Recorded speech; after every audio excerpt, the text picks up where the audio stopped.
Avortement, c'est 2000. Le docteur Bianchi fixe Luna, à peine 12 ans, est déjà enceinte. Et il le dit d'un ton glacé. « Allô papa ?» Le docteur dit que c'est 2000. Luna est au téléphone, elle manque de s'étouffer, la voix qui tremble. Tout a commencé comment?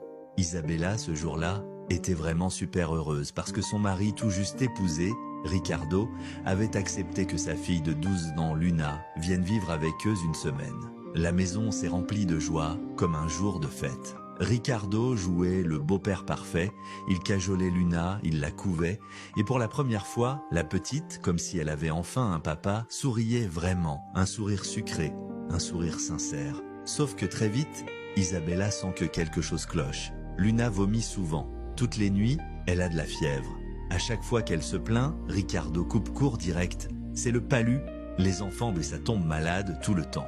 Et Isabella se fait avoir comme ça. Ce qu'elle ne sait pas, c'est que derrière son dos, Ricardo n'était déjà plus un homme. Dès qu'Isabella s'absente, il s'en prend à Luna. La petite est terrorisée, elle n'arrive même plus à sortir un son. Elle a mal partout, elle tremble, elle ravale ses larmes, et lui, il se penche à son oreille pour la menacer. « Si tu le dis à ta mère, je te tue, et je la tue aussi. » Alors Luna se tait, elle se mure dans le silence. Chaque nuit, elle avale ses sanglots, elle encaisse cette peur qui te casse, pendant que Ricardo, lui, revient devant Isabella et continue de jouer le mari parfait.